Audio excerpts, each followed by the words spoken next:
औज़ुबिल्लाहिमिनश्शैतानिर्रजीम बिस्मिल्लाहिर्रहमानिर्रहीम। Dear student अस्सलाम वालेकुम। पेशावर मॉडल वालों ने यूट्यूब क्लासेस का जो सिलसिला आपके लिए शुरू किया है, उसी सिलसिले में आज मैं क्लास 10 की फ़िज़िक्स के हवाले से आपसे मुखातिब हूँ। बेटा, जिस तरह आपको बुक नज़र आ रही है, ये क्लास 10 की फ़िज़िक्स की बुक है और इसके जो कोर्स कंटेंट्स है फॉर द मिड टर्म वो आपके लिए मैंने मेंशन की यहाँ पे पेज पर।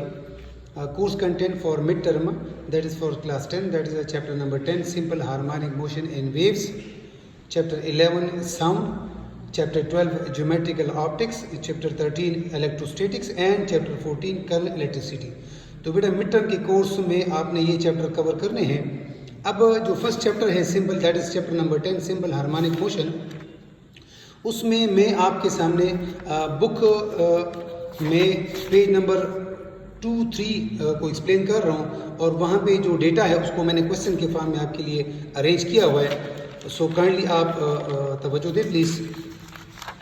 ये देखिए जी, हमारे पास जो सबसे पहला टॉपिक आपको नज़र आ रहा है, इसको मैंने क्वेश्चन 1 के फॉर्म में लिखा हुआ है, डिफाइन ऑसिलेटरी मोशन और ऑसिलेशन। यानी ऑसिलेटरी मोशन क्या होती है, जिसको हम ऑसिलेशन कहते हैं, उससे क्या मुराद है। तो बेटा ऑसिलेटरी मोशन के हवाले से मैं ये कहूँ कि the repeated back and fourth motion about a certain equilibrium, the repeated back and forth motion about a certain equilibrium, that is mean position, is termed as oscillation or oscillatory motion। इसको हम दूसरी सूरत में इस तरह भी define कर सकते हैं, और the to and fro motion of a body about a mean position, it's termed as oscillatory motion or oscillation। Examples हमारे पास ऑसिलेटरी मोशन की जो आती है वो है जी motion of a simple pendulum, and second we have a motion of a mass attached to a spring. तो बेटा ऑसिलेटरी मोशन वो मोशन होती है जिसमें कोई बॉडी जो है ना एक ही मेन पोजीशन की आगे पीछे जो है ना वो हरकत करती है। इसके लिए इसकी मज़ीद वजाहत के लिए आपके सामने मैं फिगर रख रहा हूँ क्वेश्चन 1 के साथ। जो फिगर मैंने यहाँ पे ड्रा की है, ये सिंपल पेंडुलम की बेटा फिगर है, सिंपल पेंडुलम की फिगर है, और उसकी मोशन को अगर हम देखें तो वो ऑसिलेटरी मोशन को एक्सप्लेन कर रही है। किस तरह बेटा, ये इसका बॉब है जो जहाँ पे ये इनिशियली लटका हुआ है विद थ्रेड, तो ये इसकी मीन पोजीशन है जिसको हम इक्विलिब्रियम पोजीशन भी कहते हैं। जिस तरह आपको नजर आ रहा है, मैंने मीन पोजीशन इसके ऊपर लिखा हुआ है। जब इसको मैं बेटा डिस्प्लेस करता हूँ towards the another extreme position which is actually been denoted here by A, तो फिर ये यहाँ पे रुकता नहीं है बेटा, and moves towards the mean position due to gravitational force and due to its weight. Similarly the bob will not stop its motion at point O, that is called mean position, but will move to another extreme position A dash. कहने का मतलब ये बेटा कि जब simple pendulum के Bob को मैं ओ से ए तक डिस्प्लेस करता हूँ विद एक्सटर्नल फोर्स, तो फिर रिस्टोरिंग फोर्स के ज़रिए असर जो वेट की वजह से यहाँ पे क्रिएट हो रही है वो वापस अपनी मेन पोजीशन पे आ जाती है। मेन पोजीशन पे आकर वो रुकता नहीं है, और जो है ना इनर्शिया की वजह से जिस तरह आपको पता है बेटा कि इनर्शिया आपने क्लास 9 में ये टॉपिक पढ़ा हुआ है कि किसी भी बॉडी की ऐसी सलाहियत जिसकी वजह से वो अपने स्टेट ऑफ मोशन को या स्टेट ऑफ रेस्ट को मेंटेन रखता है, तो ऐसी सलाहियत जो है ना बेटा वो इनर्शिया कहलाती है।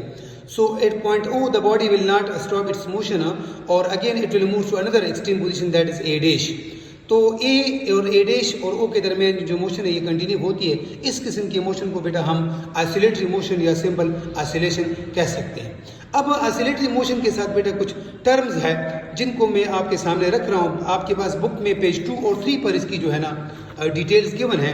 आपके पास बुक में पेज 2 एंड 3 पर जिस तरह आपको नज़र आ रहा है, पेज 2 और 3 पर इसकी जो है ना डिटेल्स गिवन है। इसको भी मैंने आपके लिए क्वेश्चन 2 के फॉर्म में समराइज़ किया हुआ है और आपके सामने जिस तरह नज़र आ रहा है मैं एक्सप्लेन कर रहा हूँ। Define the following terms, define the following terms. इसमें सबसे पहले बेटा हमारे पास आता है जी cycle. Now what is cycle? Cycle क्या है बेटा, जिसको हम वाइब्रेशन भी कहते हैं। डेफिनेशन इसकी ये है, one complete round trip of the vibrating body, one complete round trip of the vibrating body about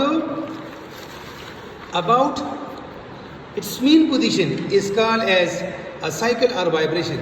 यानी अगर हम सिंपल पेंडुलम ही की बात करें, जिस तरफ की मोशन को मैंने पीछे के डायग्राम में आपको यहाँ पे एक्सप्लेन किया है, अगर हम बॉब की मोशन को ओ से ए तक, again from A to O देखें और फिर ओ से ए डैश तक देखें, सो ये ए और ए डैश और again back to O, this whole trip is known as a one cycle और वन वाइब्रेशन। यानी इस पूरे चक्कर को जो ओ से ए तक ये बॉब कवर करता है, ए से वापस ओ और ओ से again A dash and again back to mean position O. तो ये ओ से स्टार्ट हुआ है बेटा और अगेन ओ पे इसकी मोशन यहाँ पे रुकी है। तो इस कंप्लीट राउंड ट्रिप को हम साइकिल या वाइब्रेशन कहते हैं जी। जिस तरह मैंने यहाँ पे आपके सामने लिखा हुआ है, example of a motion of a simple pendulum, the motion from O to A and back to O, then towards A dash. A dash is another extreme position, and again back towards O represents cycle or vibration. यानी O से A तक, A से वापस O और O पे body नहीं रुकती और अगेन इनर्जी की वजह से अनदर A dash की तरफ जो न्यू एक्सट्रीम पोजीशन की तरफ जाती है। तो ये पूरा जो कंप्लीट एक ट्रिप है, इसको हम जो है ना बेटा साइकिल या वाइब्रेशन कहते हैं जी।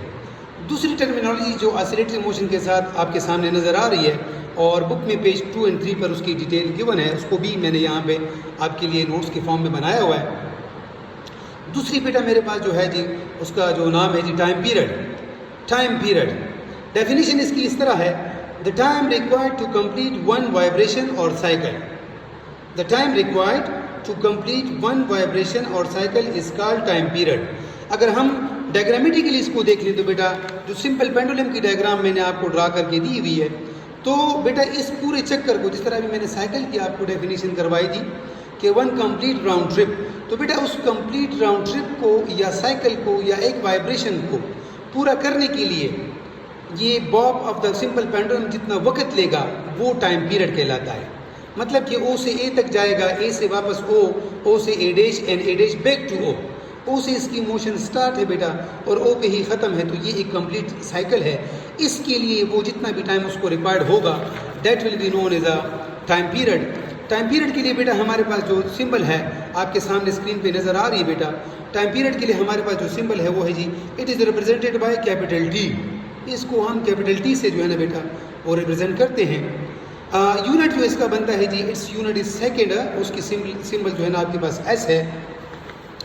थर्ड हमारे पास जो बेटा डेफिनेशन आ रही है, जो टर्मिनोलॉजी है ऑसिलेटरी मोशन के साथ या ऑसिलेशन के साथ, यानी वो बॉडी जो जिसमें ऑसिलेटरी मोशन होती है, वो सिंपल पेंडुलम हो या मास अटैच्ड टू स्प्रिंग हो, जो उसकी एग्जांपल्स है, उसकी जो थर्ड टर्मिनोलॉजी है बेटा वो आपके पास है जी फ्रीक्वेंसी। सो फ्रीक्वेंसी की जो डेफिनेशन है वो the number of cycles completed by vibrating body in 1 second is called frequency. यानी 1 सेकंड में एक वाइब्रेटिंग बॉडी जितने चक्कर पूरा करती है, जितने वाइब्रेशन कवर करती है या जितने साइकिल कवर करती है, वो फ्रीक्वेंसी कहलाती है। सिंबल बेटा इसका जो है ना वो एफ है, it is represented by F. And about unit, the unit of frequency are cycle per seconds और हर्ट्ज। बेसिकली जो है ना बेटा ऐसा सिस्टम, इसकी जो यूनिट इस्तेमाल हो रही है वो हर्ट्ज है, उसका सिंबल जो है ना वो एच जेड है।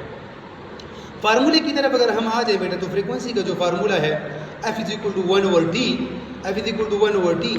तो इस फार्मूले से हमारे पास एक और चीज़ भी बेटा सामने आ जाती है, वो ये है कि हम जो फ्रीक्वेंसी है उसकी दूसरे अंदाज में भी डेफिनेशन कर सकते हैं, और वो इस तरह है, from this formula we can conclude that we can also say that the reciprocal of a time period is also called as frequency, के टाइम पीरियड का जो रिसिप्रोकल है बेटा वो फ्रीक्वेंसी कहलाती है। और अगर हम टाइम पीरियड ही को देखें तो टाइम पीरियड और फ्रीक्वेंसी का जो आपस में ताल्लुक है बेटा वो इन्वर्स है, यानी एक की अगर मैग्नीट्यूड को हम बढ़ाते हैं तो दूसरी की मैग्नीट्यूड कम हो जाती है, और एक की मैग्नीट्यूड को अगर हम कम करते हैं दूसरी की मैग्नीट्यूड बढ़ जाती है। सिमिलरली अगर आप इस लाइन को देख रहे हो, similarly for time period it can be written as t is equal to 1/f। तो यहाँ पे आपके पास टाइम पीरियड की भी एक और डेफिनेशन आ जाती है, और वो ये है बेटा कि टाइम पीरियड जो है ना वो फ्रीक्वेंसी का रेसिप्रोकल है। The fourth statement terminology here we have the fourth terminology we have here, that is displacement. Displacement, the distance of oscillating body from the mean position at any instant of time is called as displacement. किसी भी लम्हे vibrating body की जो distance वो cover करती है वो उसका डिस्प्लेसमेंट कहलाती है बेटा। इसका जो सिंबल है वो x है। यूनिट इसका हमारे पास, क्योंकि ये लेंथ को मेजर कर रहा है तो इसलिए इसका जो यूनिट है वो मीटर है, सिंबल उसका m है। In the example of a simple pendulum the displacement is shown by x। मैं आपके सामने उसको रख रहा हूँ बेटा, ये आपके सामने फिगर है बेटा। O से A तक जो दरम्यान में जो टाइम इंटरवल के दरम्यान इसका जो डिस्टेंस है उसको मैं डिस्प्लेसमेंट x से रिप्रेजेंट कर रहा हूँ। इसी डिस्प्लेसमेंट के साथ बेटा मेरे पास एक और टर्म आ रही है, दैट इज़ कॉल्ड एम्पलीट्यूड। और इसमें और डिस्प्लेसमेंट में ये फ़र्क है कि इसमें मैक्सिमम का वर्ड हम यहाँ पे ऐड करते हैं, the maximum displacement of a vibrating body, the maximum displacement of vibrating body from its mean position is called as amplitude, यानी मैक्सिमम डिस्प्लेसमेंट जो होगी बेटा वो एम्पलीट्यूड होगी। इसका जो सिंबल है वो आपके पास जो है ना बेटा एक्स नॉट आ रहा है, उसको हम कैपिटल ए से भी सम टाइम रिप्रेजेंट करते हैं, और चूंकि ये लेंथ को बताता है तो इसलिए इसका जो यूनिट है बेटा वो मीटर है। अगर आप डायग्राम को देखें बेटा तो उसी सिंपल पेंडुलम की जो डायग्राम में जो है ना मैक्सिमम डिस्प्लेसमेंट होगी। अच्छा, इसमें एक बात नोट करनी की है बेटा कि either side of the extreme mean position, either right side पे आप आते हो, आइदर लेफ्ट साइड पे आते हो, तो जो भी मैक्सिमम डिस्प्लेसमेंट होती है वो आपके पास एम्पलीट्यूड होती है। बेटा ये यहाँ तक पेज 2 और 3 में मैंने आपकी ग्रेटन की फिजिक्स के हवाले से यहाँ तक बात की। इंशाल्लाह अगले लेक्चर में फिर आपके पास सिंपल हार्मोनिक मोशन के साथ आएंगे इंशाल्लाह। तब तक अल्लाह हाफिज़।